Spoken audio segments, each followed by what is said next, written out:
Welcome to Smith Weekly Discussions, an occasional program for our readers and listeners of Smith Weekly Research. Please note this program is a private discussion and everything contained herein is for entertainment and educational purposes only. With that, we hope you're in a comfortable position, along with your favorite beverage, to enjoy the discussion. We remind our audience to examine the show notes attached to each of our shows to better understand how our program functions. Before we get into our discussion, we want to say thanks for questions coming from our audience of Smith Weekly, including Andy J., Cyril O., Cindy W., Michael C., Byron A., Nick Z., Adam B., and Paul M. Due to time limitations, we may not be able to cover all questions. Natural resource businessman Ross Beaty is on the show today. Ross needs no introduction. However, we would say that he wears many hats concerning involvement with the mining business, environmental stewardship, the energy sector, and charitable foundation efforts focused on wildlife and environment conservation. Now, Ross has reluctantly agreed to spend some extra time with us for a two-part badgering of his positions and views, covering an extensive range of matters important to Ross and also for our audience. Mr. Beaty, welcome to the show. Thank you very much, Andrew. Ross, well, let's get into it and forego the usual formalities. Based on time spent, where do you call home? Why do you like it there? And also, what other places around the world do you like to spend time throughout the year?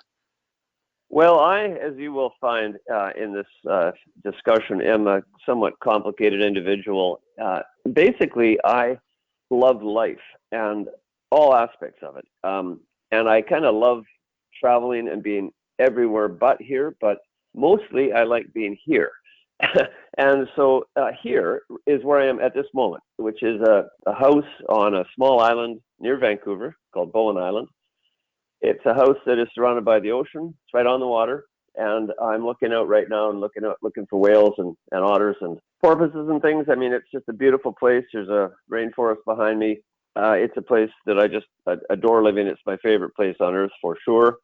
I have a big garden here. My wife and I try to grow all the food that we need to eat, except I fish a lot and I enjoy the ocean's bounty. And so we really have an idyllic existence here. Having said that, I have, for some reason, a very peripatetic instinct in me. I love to move around. It almost matters not how that movement happens, be it in a plane, a car, a kayak, a canoe, or a bicycle, motorcycle, you name it. I just have this urge to move. So I love to travel. I love to go to different places. And in fact, I've just come off on Friday night. I just came off a trip to Latin America where I was in 8 countries in 11 days. And in fact, in each country, I continued to travel. I went to different mines or different renewable energy projects that I'm involved with. And it was just one hectic 11-day period, but incredibly productive and a ton of fun and seeing a lot of friends and a lot of business contacts. So, my problem, if you want to call it a problem, is just I love doing everything. And it sometimes gets, one thing gets in the way of another. Well, it sounds like quite an adventure. And of course, from your descriptive of where you live, it sounds like you took some time and effort to set forth where you wanted to live and the particular property that you selected. So sounds very good. For sure. Ross, can you highlight for us your family at home and the importance they have played in your life direction? Oh, for sure. I mean, I'm just one of the luckiest guys I know. I think luck, you'll find I use that word a lot because I recognize that not all of this comes because you're any smarter than the next guy or any more astute. It really is luck, and I have been so lucky in where I was born, which is Vancouver, how I grew up, which is in a kind of middle-class family. My father died when I was 21. I lost a sister when I was 19, but I basically have 2 brothers who are great, very warm and friendly, and they all live in Vancouver with their kids, and I have a wife I met in the early 70s. I married in 1980. So it's 39 years now of marriage, and we've had 5 kids. They're all healthy. They're all wonderful, and basically grown up now, 25 to 35 years old. They've got kids now, so we have 4 grandchildren. I just couldn't imagine a nicer experience for me in terms of my family, and we see each other a lot. We're, but a lot of that is sure, it's the good nurturing and so on of my wife with the kids, and I've spent some time, a fair bit of time with them, and we've raised them well, and they've had a good education and so on. But again, we've been lucky in that they're all healthy, and and normal kind of kids. And I have no aspirations for them to follow me in business particularly. I just want them to be healthy and happy, and they pretty much are. So, that's my personal world, and it's a very lucky and a very satisfactory one. Well, it sounds like a fantastic model, Ross, and congratulations on all that time and all those accomplishments. I think it's certainly notable in this day and age. Thank you. Well, Ross, what are people missing when you can be a person of success in business, like the mining business, often dismissed as a destructive practice to the environment? You take a balanced approach in support of proper mineral extraction while being a sensible supporter of natural resource conservation. Why is it that people come down on either side, but can't come down in a reasonable middle ground? Well, I think a lot of people can, and a lot of people do. You do see a small minority who tend to target mining and are very critical of it. But most people recognize that they need minerals for their everyday life. They use them all around them, and you have to have some kind of extractive industry in order to have a normal industrial society, which we live in. The real fanatics, they're just simply extraordinarily hypocritical, just to use one phrase. Perhaps they're extremely naive. They don't think about how many metals that they use in everyday life, from their cell phone to their camera to their car, the bicycle, the wind turbines, you name it, you need metals. And then they also don't think of the devastating impact on nature that normal living of any person on Earth has. Where you live, how you transport yourself.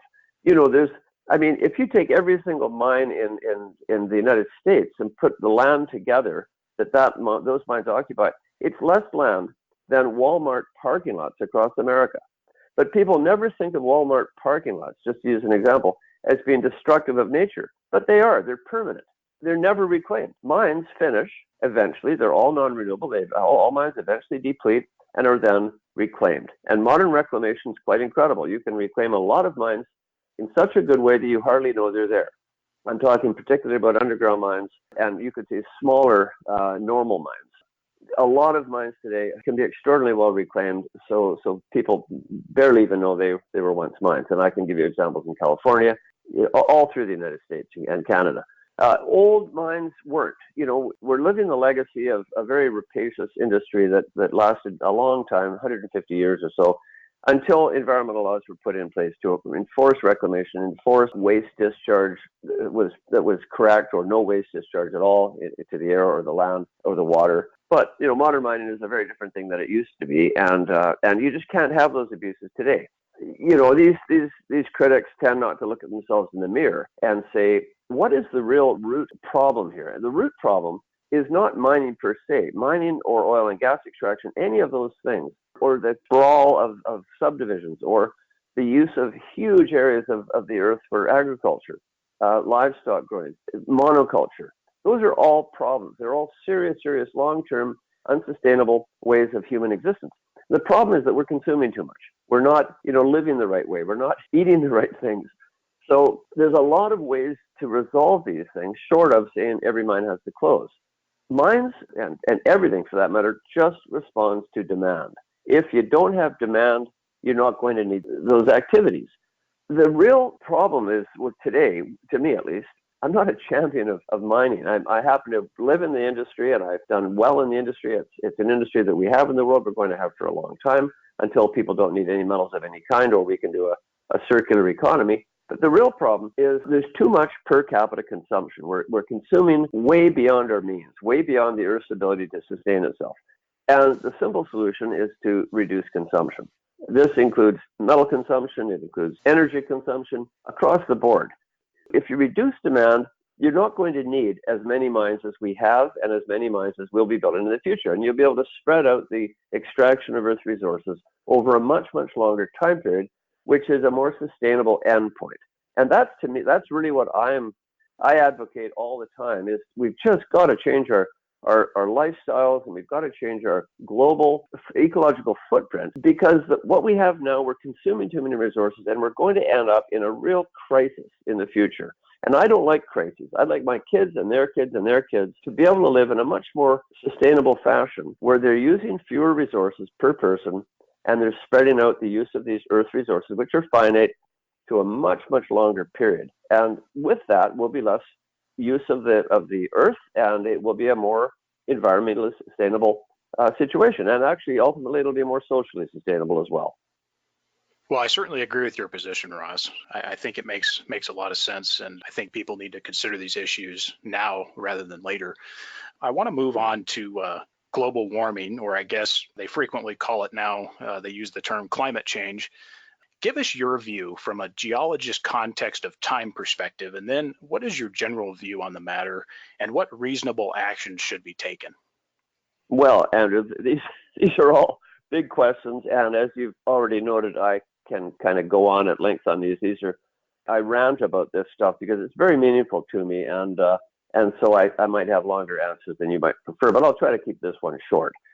Global warming and climate change, they're synonymous. The facts are established. I mean, any scientist worth his salt will agree. Any climatologist worth his salt will agree. There's a vast preponderance of evidence and global science that says the Earth is warming, and it's due to global warming from humans, not entirely, but in large part.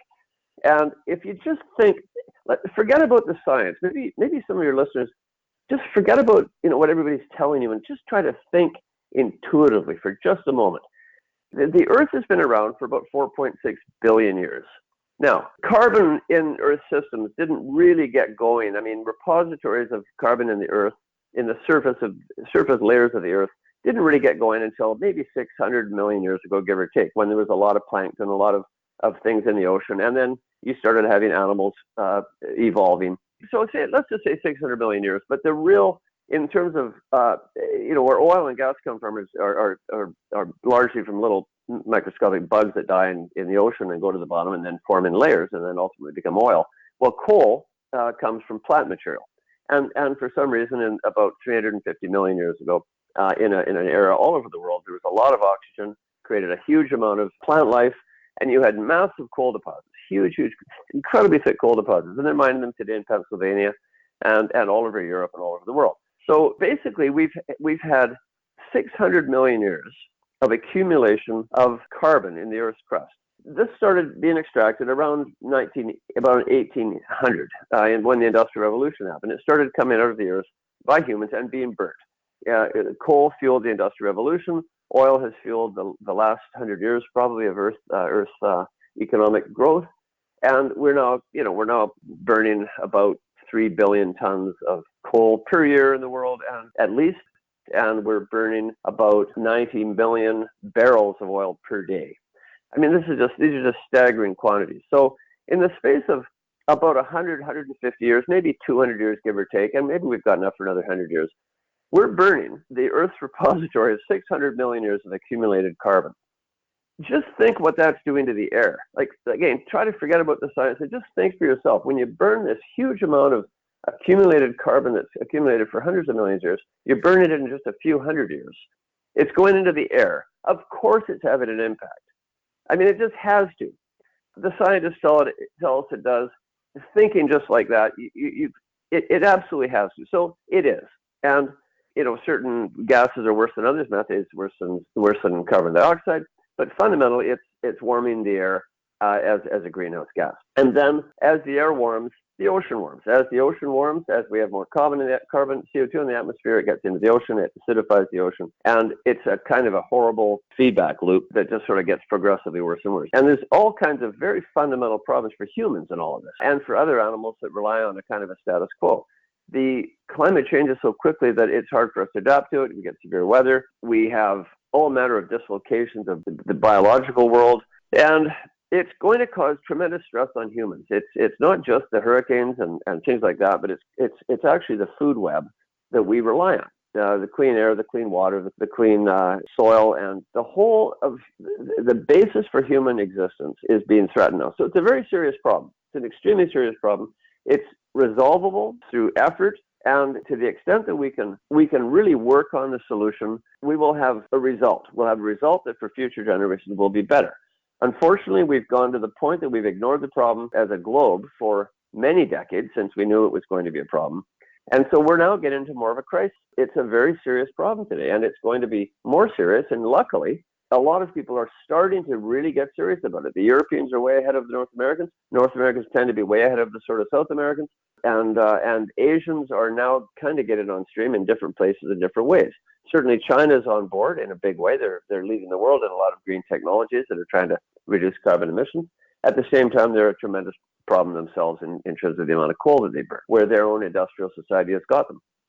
Luckily, it is being recognized, though, as a global problem, and there are solutions. And there's a lot of work being done on different forms of transportation, of course, electrical vehicles versus internal combustion vehicles, different ways of making electricity, renewable energy versus gas and coal-fired power, for example, different ways of living and more density, which uses a lot less CO2 per person. I mean, there's all sorts of things. And then there's some very clever people doing some work on trying to scrub CO2 out of the atmosphere and make transportation fuels out of it and so on. There's some very cool innovations happening that I think have some promise to actually have an engineered solution to CO2 to actually pull it out of the air. So there's a lot happening right now. A lot of people are on the page.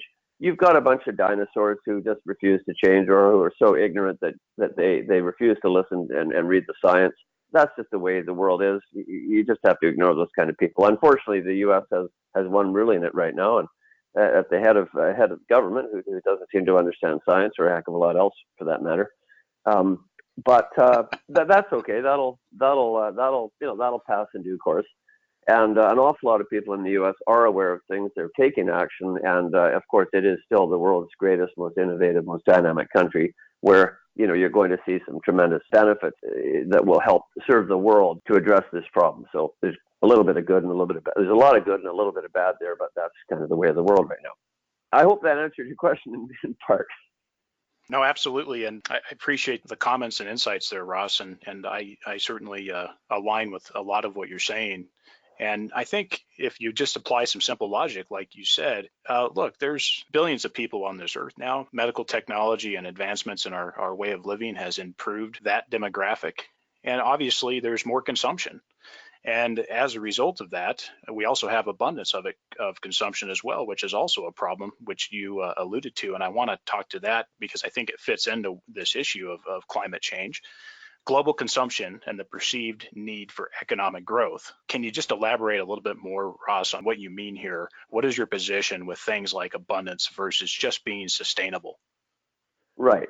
It's a complicated subject, the nature of growth and the nature of economic development globally. Let's have on one side the reality that, we've had 180 years of kind of a growth environment, and it's really got going after the Second World War. So really since 1950 approximately, we've had this sort of 4% global growth, 4.5% growth, and it's been a kind of an exponential thing. So it accumulates all the time, and it's actually worked pretty well because it's made people live better and longer and healthier and a lot more socially cohesive. We haven't had a war since 1945, a global war. I mean, it's worked pretty well. We've got a world where people live a lot better, with a lot fewer people in poverty. So what's wrong with that picture, you might say? The answer is that it's just simply not sustainable. In the same way that, a wine or a bunch of grapes in a vat, they rely on bacteria to break down the sugar, turn it into alcohol. And when the sugar's all gone, the bacteria all die.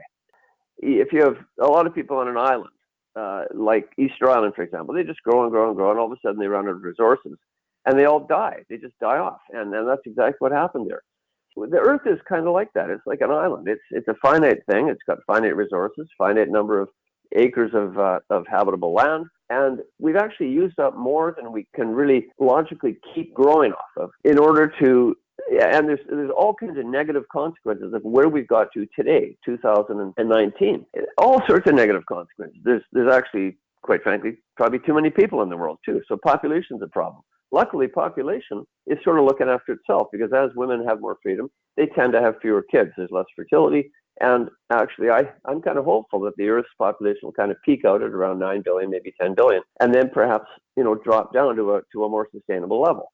So let's not particularly talk about population here because I think it's kind of going to look after itself. A few places are exceptions, which are real disasters. But by and large, we're probably going to be okay on population. The other thing to hit is consumption patterns.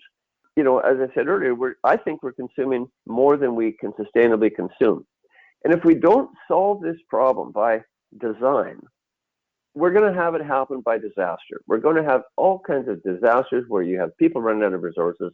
You have a lot of economic refugees happening, a lot of turmoil, a lot of chaos, and potentially some wars, because this is often how wars actually start, is they start when you have tremendous inequality between nations. So it's very hard. You can't really organize this. You just have to sort of explain it to enough people that they actually take personal action. And to some degree, governments take action too.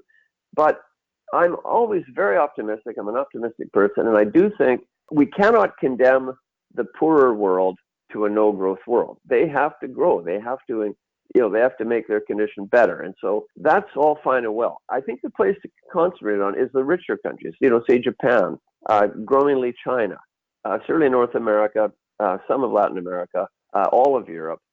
We actually just have to think of ways to live better, not necessarily bigger, and try to moderate our consumption, because most of the world's consumption actually occurs in these rich countries. So to the extent we can moderate our needs, change our lifestyles so that we use less land, use less resources, that is a more sustainable result.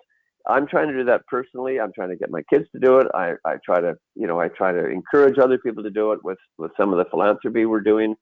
And I think that, long term, and that's what I'm always thinking about. I'm thinking about multiple generations, way out in the future, not about next week or next month, but hundreds of years from now, so that my children and their children can live in the world where they're going to be free of conflict and free of really serious problems. Climate change is a big problem. We've got to tackle that. We've also got to attack the war on biodiversity. We're losing species like you wouldn't believe. It's a whole new extinction era right now caused by humans. We've just got to reverse that.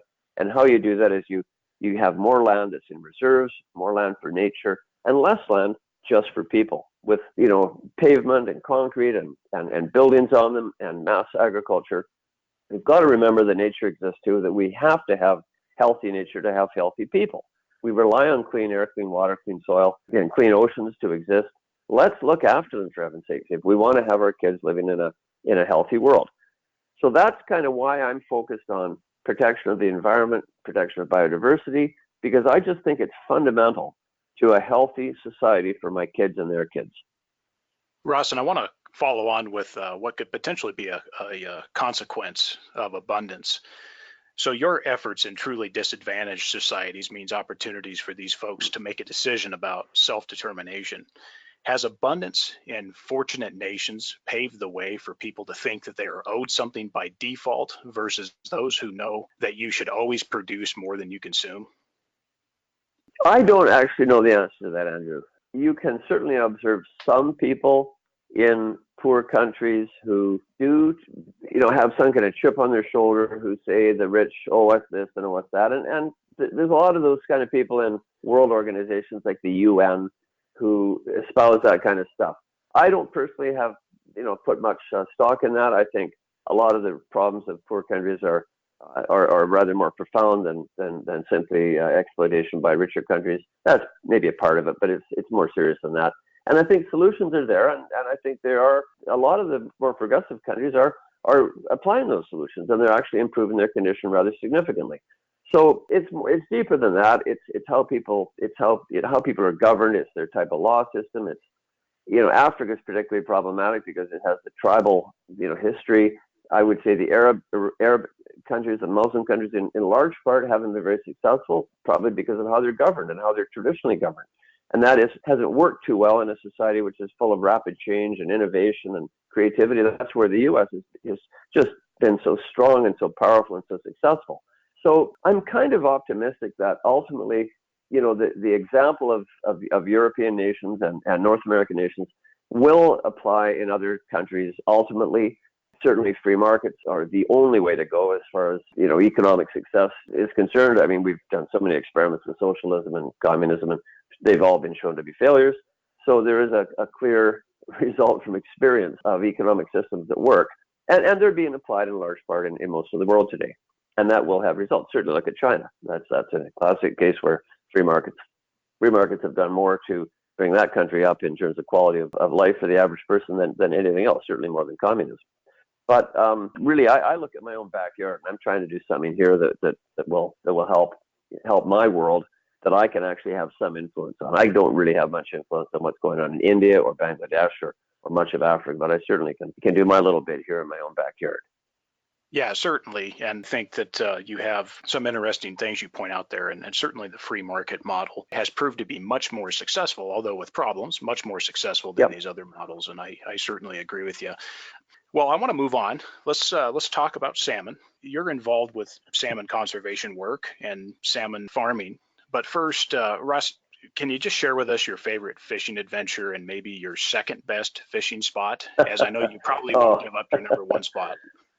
Oh well, I could talk for hours about fishing. I love fishing. I particularly like salmon fishing and halibut fishing. These are the things that I do mostly. I'm not a lake fisherman particularly because I happen to live on the ocean. And there's literally this. I could probably see a salmon jump if I looked hard enough.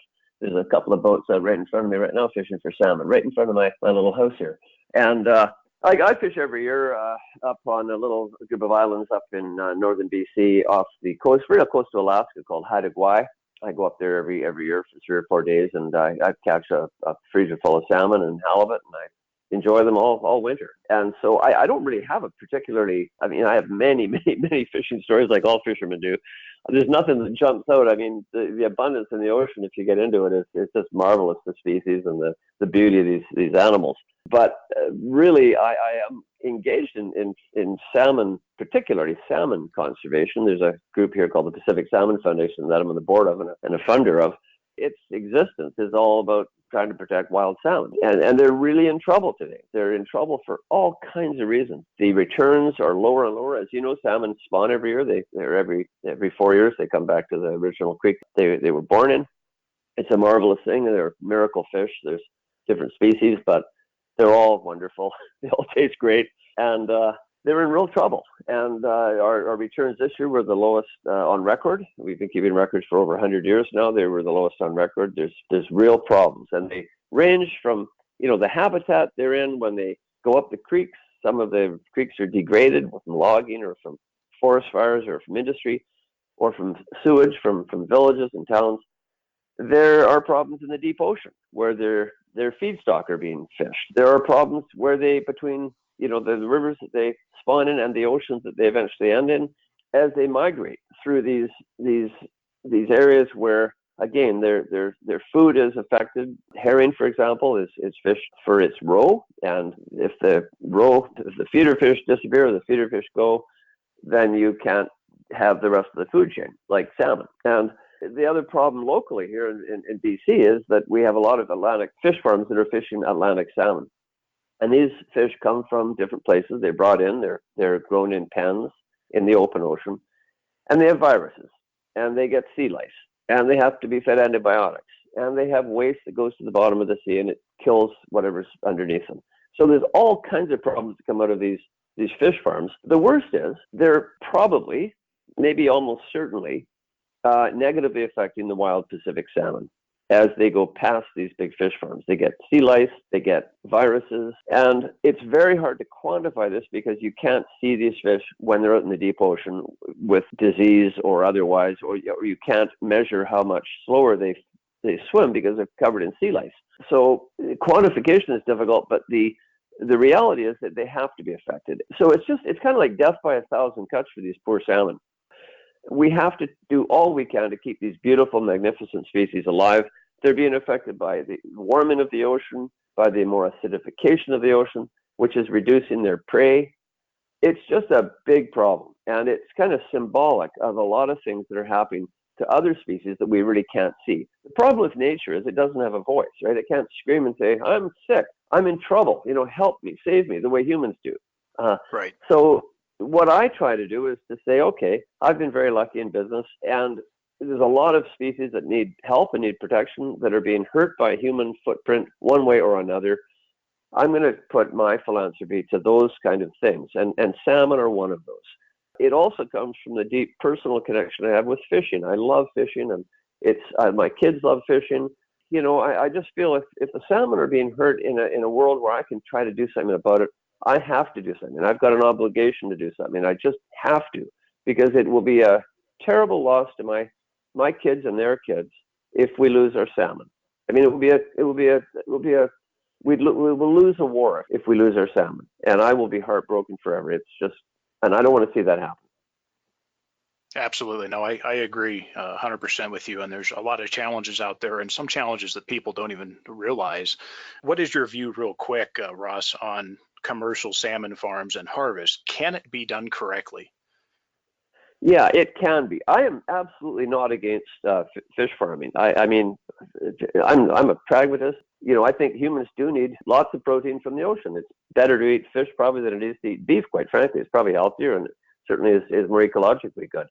So it's not no to fish farms. It's no to open net, open ocean fish farms. Those are the ones that are affecting wild salmon negatively. Stick fish farms on land.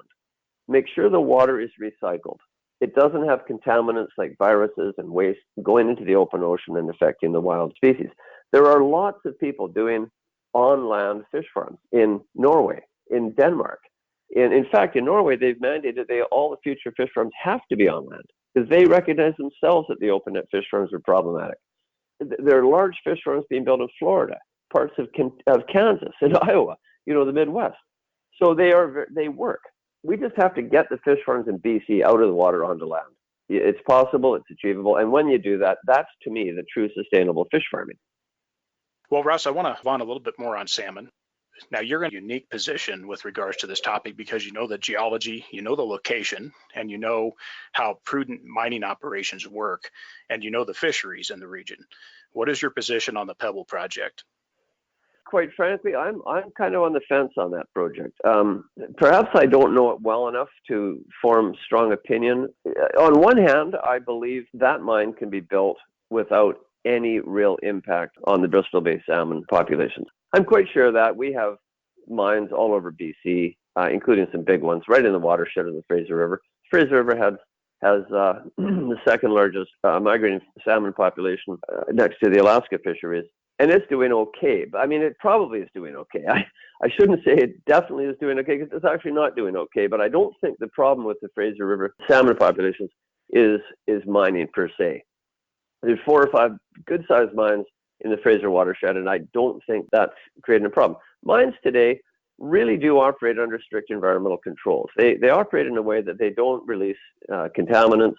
You have every blue moon somewhere in the world, you have a tailings failure. We had a couple of bad ones last couple of years in Brazil, particularly. But this generally doesn't happen in a way that affects salmon. So I think properly built, and that mine will be built to the world's very best standards. It shouldn't have a true impact on fish populations in the area. Having said that, I'm not a proponent of building mines anywhere, and really it's not my hill to die on. I'm not an advocate for the mining industry particularly. I'm not an advocate for that mine certainly. It's really going to be a thing that the local people of Alaska are going to have to settle on, and all of the regulators that exist in government areas to regulate that mine. My gut feeling is it'll probably be approved eventually. It should probably be approved, but if it's not, that's the way it goes. I'm not a shareholder, but I have been in the past. I'll say I'm not a shareholder, and I wish the guys well. I know all the people in the company, and I'm not a particular proponent of that operation. Not a hardcore proponent, certainly. So with salmon up in that area, for example, or around the world, because salmon's not only up in the Alaska region, it's in other places as well. What is the bigger challenge, Ross? Is it illegal fishing, overfishing, and misregulation of the fishing industry? Well, I probably would have to say it's everything. It's just everything, Andrew. When I said the problem with salmon is death by 1,000 cuts, I really mean that. I mean, it's habitat in the fish spawning areas. It's habitat all through the migration route. It's the quality of the fish that the salmon eat to live in the deep ocean. It's the fact that government has traditionally been supportive of industry and less supportive of conservation. And this is something that has bit certainly the Canadian fishing industry in a big way in the east when the cod population completely plummeted through overharvesting. But I don't think that's the case on the Pacific. I don't see government misregulation as a serious problem. It's a partial problem probably, but not a serious problem. The government tends to have supported fish farms more than I think it should. Certainly today, it's moving away from that hardcore support, which is good. That's been one of the problems, though, and those are very easily resolvable problems. The government just has to stop pushing fish farms and start pushing wild salmon. Overfishing has traditionally been a problem. I don't think it's a problem today. I think it's pretty well regulated today. The problem might be overfishing of the feeder fish, which is a problem. Again, that's an easily resolved problem, and I think probably, hopefully, that's going to be addressed more in the near future. It's just a whole bunch of things that we can do to try to improve stream by stream, area by area, and ultimately, hopefully, the whole species will start to come back instead of just on this inexorable downward spiral. Well, let's talk about your foundation, the Sitka Foundation. What are you doing here, Ross? Go ahead and give us, and I think I have a good idea, but go ahead and fill us in a little bit more there. Yeah, I mean, if as I said, I think before, really, I've been very lucky in business. I have a very blessed personal existence. I don't have a terribly spendthrift wife or family or personal desire. I love making money, but yeah, I also love giving it away. It's just an incredible bit of luck that I have the ability to fund things that are near and dear to my heart. So, the first statement I always make is, anybody who's philanthropic is going to go to heaven. I mean, I guarantee it. It's a wonderful thing, and everybody's got their own things that they focus on. But if you look at all giving in North America, all giving, less than 1% goes to the environment. And that makes sense. Most people give to people. They give to schools and hospitals and churches and things that are close to them. When you think that, how much humans need the environment and the fact there's millions and millions of other species that don't have voices and are being pretty well trampled by a lot of human impact. My philanthropy is the environment. I want to be that, speaking for that, I want to be that 1% and trying to do things that ultimately are very, very good for people too. To the extent we have a healthy environment, we have actually healthier societies. I firmly believe that. So we are a funding organization. So the Sitka Foundation is an organization that I established about 10 years or 11 years ago, and it's really a family foundation. It's funds that I've been lucky enough to accumulate in my life, and that it's all going into the foundation eventually and before I die. And it's going to be used really for the whole mandate is protection of the environment, preservation of biodiversity. And we do this in supporting groups who are working on those areas. For example, land conservation, the Nature Conservancy, the Nature Trust, those kind of groups that acquire land and put it away in reserves dedicated to nature. Another box would be, say, education, to educate people on the importance of nature. If you don't have knowledge of the importance of nature, how can you protect it? So we fund museums and we fund programs at university doing work on this and that, directed at the environment. Also science. We fund science, and some of the stuff we've been doing with the Pacific Salmon Foundation, for example, has been to work on what are the viruses in salmon, what are the conditions of salmon in the estuaries and so on in certain environments that have been less well studied. And then lastly, we also support groups that are working on public policy to increase land held for nature, increase funding on trying to stop climate change, for example. All sorts of things. So currently we're funding 75 or 80 different groups across Canada, in fact, some in the world. I'm on the board of a New York-based wildcat conservation group called Panthera, which is a great group that works on protecting, lions and tigers and jaguars and things like that all over the world. It's a great group. And my specific focus in that group is a jaguar program in the Americas. The Americas is where I've made a lot of my personal wealth. It's a way of kind of giving back to those regions as well. So it's rather broadly focused, but within a very tight mandate. And I think when you have a focus, you can be maybe even more productive than having a kind of a shotgun approach to just giving to a whole bunch of different groups in different areas. But the fact is, I salute anybody who is philanthropic. I think it's great for society, and it's quite frankly great for the person too. Just makes you feel good. Well, I think the environment certainly, Ross, is close to all of us. Even if you live in the city, there's just there's no getting around it. I mean, everything comes from the environment at the end, whether it's mining or growing things. So I completely agree. And with the foundation, Ross, is there any way that people can get involved with the foundation as far as capital and or time donations? And also, is there a website they can see? Well, the website is www.sitka, SITKA, sitkafoundation.org. It's a family foundation. It's not closed to funding from third parties, but we haven't actually taken any. We have taken a tiny little bit in, but we haven't really taken anything significant in. We could, I suppose, if somebody wanted to join us in this and direct some funds our way, we'd allocate those as per the rules that we have to. But I don't ever want to tell someone else what to do with his money or her money. And if they want to support us, I mean, there's so many ways to support what we're doing, just simply by directing funding to the groups that we support. And that's all listed on our website, all the different groups we support, how much we give them per year, what they do with it, and so on. Through us or directly into those groups, I'm quite frankly agnostic. Well, I appreciate you sharing that info, and that gives people enough of information to proceed and seek this stuff out. And I'm interested in checking out the cat protection stuff that you're doing there, as I'm sure there's probably a few jaguars roaming around in the hills behind me here. So certainly good stuff. Well, I want to move over to energy and discuss your position on the major sources we have available to us. But first, what is your view of the popular term green energy and really the fact that all forms of energy consume materials? Oh, most definitely. I mean, just well, green energy is used even less today than clean energy. So clean energy is what I hear a lot. But the fact is, there's no such thing as clean energy. I mean, every single bit of energy produced in the earth by humans consumes things. It consumes land, it consumes resources, it consumes a lot of minerals, and the only form of truly clean energy is less consumption, better efficiency, better dishwashers, better ways of moving and living and so on. They use less electricity. If we have to have electricity and if we have to have energy consumption, let's try to make it as clean as possible. I do laugh when I see people who are extreme advocates for, say, renewable energy, who also don't want to have mines built anywhere in the world. You just can't have one with the other.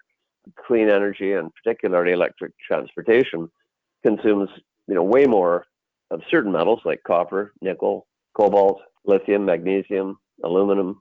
I mean, I could just keep going on the list, than conventional electricity generation or transportation. And so the mining industry will always be integrally tied to all forms of energy production, be it clean or not clean, clean or fossil burning. I've had quite an intimate experience with renewable energy specifically, because in 2008, I kind of took a segue from the mining business. I'd built probably at that time 12 or 13 companies, and I was sort of tired of it, and I wanted to get into something green and using resource development. And I moved into what I thought was geothermal energy or geothermal electricity production, and turned out to be complicated. So I kept sort of extending that into wind and hydro and solar power.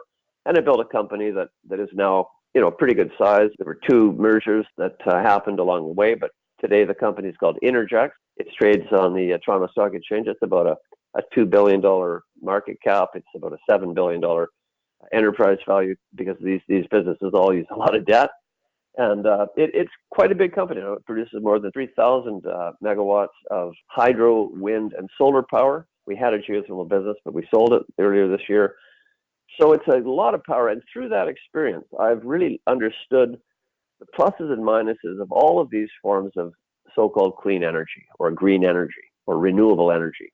It's been quite an interesting experience for me, and I have to say I've got some blood in my brain and bruises from the experience, but on the whole, it's been a positive experience. It's been very enjoyable building a business that really does create relatively clean energy instead of fossil fuel-based or carbon-based, hydrocarbon-based energy. With solar and wind, because you know these well, and hydro, which we'll get to in a moment, where does solar and wind fit into energy mix going forward? Does it have a supportive role or a dominant role going forward? Very good question. That's a very good question. It's been a very interesting experience for me over the last 11 years since I started in this game of renewable energy. Watching the truly, unbelievable, I could never have believed 11 years ago when I started that we would see such a cost reduction per kilowatt hour or per megawatt hour in solar energy and wind energy.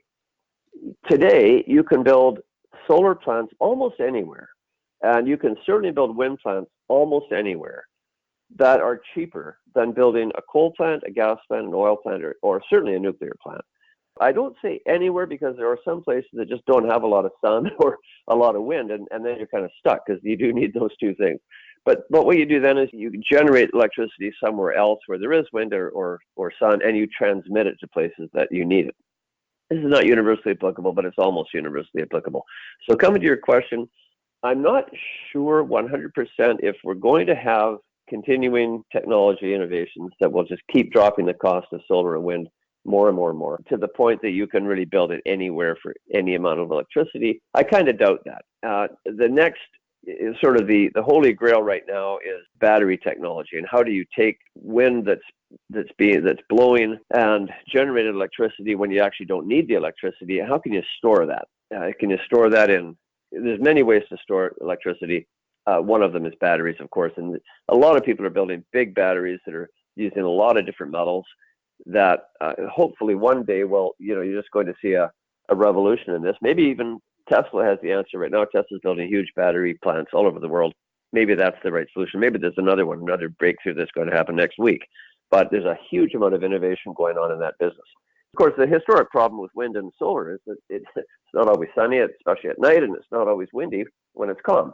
So you can't generate electricity in those times. But if you can store it, then it is truly something you can potentially use all the time. There's a lot of solar in the world. It's in places like deserts. What's happening in a lot of the deserts of the world are, and right now it's happening in real time, is that they're being covered with solar panels. Saudi Arabia, Dubai, Abu Dhabi, Morocco, Tunisia, Libya, there are huge. I mean huge. The average person can't conceive of what huge areas are required to build solar plants of, say, 1,000 megawatts or more. It's staggering what size these things. I'm going to down in a couple of weeks down to Texas, where we're building a 300 megawatt solar plant in western Texas. And again, the area, it's something like 36 square miles that these panels are covering. There's tens of thousands of panels, and 300 megawatts is going to be the result. Well, multiple some solar plants that are on the books in the Sahara Desert and the Arabian Desert are 3,000 megawatts, 5,000 megawatts. When you get to that scale, and if you have a transmission facility and potentially a storage facility, you can transmit that electricity to Europe and to places that need the power, that won't need to build coal plants or gas plants or more polluting kind of plants. And all of a sudden, you've got a kind of a global solution. So that's to your point, that maybe it will be a global solution. Maybe we will be able to adopt this. But again, if you look at growth, the growth problem is we're going to run out of land. You're going to run out of areas to put solar plants, and they're not all without problems. Solar plants occupy huge areas. Wind farms have their own problems. Plus, they're kind of ugly. Long term, the only sustainable solution is to cap the growth of energy demand, and you've got to do that by capping by having population moderate, per capita consumption moderate, and that will necessarily result in less demand for electricity. That's the long-term solution. We cannot keep thinking more and more and more. We've got to think of using what we already produce better. That's the long-term solution. Ross, and I want to follow up before we get to the hydro. One more question for you on wind and solar. Do you have any concerns? You mentioned the space usage. Obviously, that's a problem. But do you have any concerns with the life cycle of these products and components, the maintenance, all the waste that will be coming out of these products, whether it's batteries, panels, turbines? What do you see there as a waste problem? Well, sure. No, waste is a big problem. It's a big problem everywhere. And the answer to that is recycling. It's repurposing, making a circular economy. So you don't need to have new copper plants copper mines to buy copper simply to replace old systems. You actually recycle the copper that's in an existing solar field and you use it again. Or you recycle the lithium in a lithium battery, or you recycle believe it or not, right now, and it's near and dear to my heart because as chair of Pan American Silver, we are now the second largest primary silver producer in the world, and silver, the largest single demand for silver today is solar panels. They're used because silver is the most conductive of all metals, so it's a great thing to use in solar panels to conduct electricity. And yet, long term, we've got to learn how to recycle that silver in those solar panels, and it will be done. So I'm confident that there won't be the huge waste problem that could be there if we didn't think that recycling and reusing and repurposing that I'm pretty sure will come, and it'll come because it's cheaper. It'll come because it's more economic. It's not going to come because it's good for the environment. It's going to come because it's cheaper. So you've built out hydro projects as well, and I've participated myself in decommissioning of hydropower in the northwestern U.S. as a result of environmental pressures and people not even wanting things like fish ladders and fish passages through these hydro facilities. How do you see hydropower going forward, Ross? Well, hydro is pretty well done as an energy source for the future. All the big rivers that can sort of logically and some illogically be developed for hydro have pretty well been dammed or tapped. There's a lot of smaller creeks that can be used, or smaller rivers in places that are remote, like in British Columbia, maybe some in the northwest U.S., maybe even other places in the U.S. and Canada that can have small, what we call run-of-river hydro installations put on that really are very minimally impactful from an environmental standpoint. But the days of the big dams are over in North America. The days of the big dam are over in almost all of the world. There's still one or two being built, but they're pretty well done. They're extraordinarily impactful in every way, environmentally, socially, from just the hydrology of a river. They just have incredible impact. And I just don't see that as significant going forward. I think the real future in terms of energy demand growth will be coming from, or at least electricity demand growth will be coming from wind and solar power, and very little from hydro, and even less from geothermal. There's only those four that are truly green or truly clean forms of energy that don't produce carbon, yet are renewable. The fifth one is, of course, nuclear, which is clean, but it's not renewable. Yes, and certainly there's a lot of run-of-the-river hydro facilities in Panama, for example, there. And you're absolutely right. There isn't much growth going forward on hydroelectric. Well, Ross, let's skip over coal and natural gas, unless you have a comment on them. We obviously know that coal is just absolutely downright nasty when it comes to power generation. But I'd like to finish up with nuclear power. Is nuclear important to you, and how do you see this form of energy participating in the future? Well, nuclear is interesting. I've never been a foe of nuclear power per se. It does have, the real ugly part of nuclear. We all know there's two. The two ugly parts of nuclear is that some nuclear electricity plants can generate waste products that can be used to build bombs, and that's kind of ugly and nasty. I don't think it's terribly meaningful anymore because you can build bombs with other things, not just results of power plants. So I kind of don't worry about that too much. There's other ways to build bombs that are much more frightening. But the more significant is that nuclear plants produce radioactive waste products that are going to persist for many, many generations and thousands of generations, and they have to be stored somewhere on the earth. And even that I'm not too fussed about. I think we know how to store things pretty carefully. There's places in the earth that have been stable for eons, and I think we can store things long term fairly well that future generations don't have to worry too much about. So I'm not too fussed about that. And actually, nuclear power is clean energy. It doesn't produce any fossil fuel contamination, doesn't produce CO2. And it's a form of electricity generation that, I'm not a foe of. But the problem is today, it's not economic. It's just simply not economic. It requires relatively high electricity prices because these plants cost a huge amount. They need to be built really, really well to avoid leaks and to avoid problems. The decommissioning of these plants is extraordinarily expensive. Looking after the waste products is really expensive long term. So they require electricity prices that are quite high. And today, with where wind and solar prices have been going, you just can't, and even gas. I mean, to put up a gas plant, you could put up probably 5 gas plants for the cost of a single nuclear plant.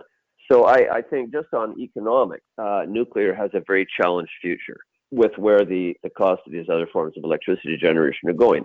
Now, if you have a price on carbon, like a carbon tax, you're going to find that gas plants, which today are far more economic than most coal plants, a carbon tax will price virtually all coal out of existence. It'll simply be too expensive to run coal plants, not to mention all the other problems of coal mining and coal transportation, coal use that you've already referred to. So let's just say coal is going to be gone in that world. But gas will probably also be gone if you put up a healthy carbon tax that really truly is the cost of carbon pollution from gas turbines, gas electrical generation. So gas will be also probably gone. And then that leaves wind and the renewables, wind and solar. And the cost of those is going to keep going down, I suspect, paired with batteries. You're still going to be able to generate electricity significantly cheaper than you can generate electricity from nuclear plants. Now, there may be specific locations, small remote communities, you can put a small nuke in that will be the best energy solution for those communities. But I think those are fairly rare. And so generally speaking, I just don't see a big future for nuclear simply because I don't see it's economic against competing forms of generation. Now, Ross, I want to follow up one more on nuclear. Just for the sake of time here, I won't make too many more comments on it. Recently, the U.S. military has put out solicitations for small modular reactors in military operations for folks to come up with designs that meet their specifications. Given the near 60-year history of nuclear-powered military applications like submarines, battleships, and aircraft carriers, do you see converting these proven reactor systems, which have been operating for that period, over to commercial use? Do you see that as something that makes sense given that you have a small modular reactor application that has already been used in military applications, converting it for civilian use, which would also allow these to be manufactured in a warehouse facility? Oh, 100%, Andrew. I don't see anything wrong with that personally.